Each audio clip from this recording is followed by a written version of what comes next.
आपण ऐकत आहात जगद्गुरु तत्वदर्शी संत रामपालजी महाराज यांच्याद्वारे लिखित पुस्तक हिंदू साहेबांना नाही समजले गीता, वेद, पुराण. विषय: हिंदू साहेबांना नाही समजले गीता, वेद, पुराण. वेदांची साधना म्हणजे जी श्रीमद भगवद्गीतेच्या रूपात द्वापार युगाच्या शेवटी सांगितली आहे, ही सत्ययुगाच्या जवळपास 1,00,000 वर्ष संपल्यानंतर नष्ट झाली होती, म्हणजे लुप्त झाली होती. ऋषीजन व अन्य साधक मनमाने आचरण करू लागले होते, जे गीता अध्याय 16 श्लोक 23 मध्ये व्यर्थ सांगितलेले आहे. प्रमाण: राजा ऋषभदेव आणि मरीची.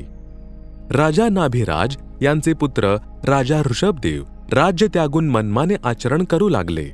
1 वर्षापर्यंत निराहार राहिले, उपाशी राहिले, म्हणजेच अजिबात जेवण घेतले नाही. त्यांचा पुत्र बाहुबलीचा नातू श्रेयांस याने त्यांचे व्रत खोलले, म्हणजे तोडले. नंतर 1000 वर्षांपर्यंत घोर तपश्चर्या केली. त्यानंतर धर्मदीक्षा देणे प्रारंभ केले. प्रथम दीक्षा आपला नातू म्हणजे भरतचा पुत्र मरीचीला दिली.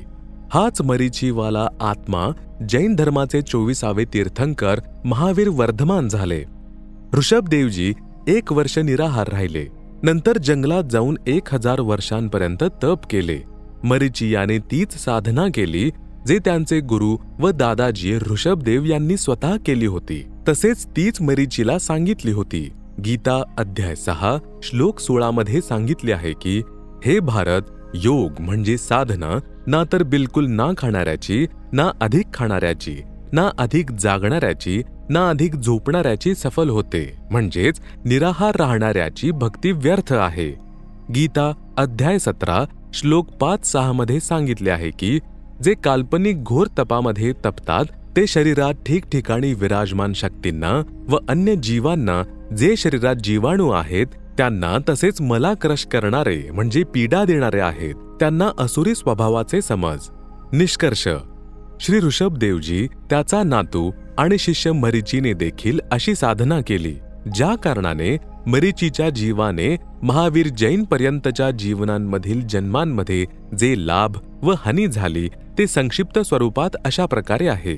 कधी भिल्लांच्या राजाचा जन्म जगला, कधी देवता बनला, कधी स्वर्गात गेला, कधी नरकात पडला, 60 करोड वेळा गाढव बनला, 30 करोड वेळा कुत्रा बनला, 20 करोड वेळा मांजरीचे जीवन प्राप्त झाले, स्त्री बनला, नपुंसक हजारो वेळा बनला.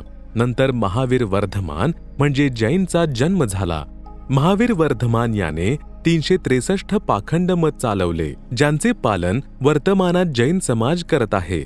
अधिक माहितीसाठी पहा छायाप्रतीमधील पुस्तक आओ जैन धर्म को जाने मधील आंशिक लेख, ज्याचे लेखक आहेत प्रवीण कुमार जैन, M.A. शास्त्री, जम्बूद्वीप, हस्तिनापूर. प्रकाशक श्रीमती सुनीता जैन, जम्बूद्वीप, हस्तिनापूर, 250404, मेरठ, उत्तर प्रदेश.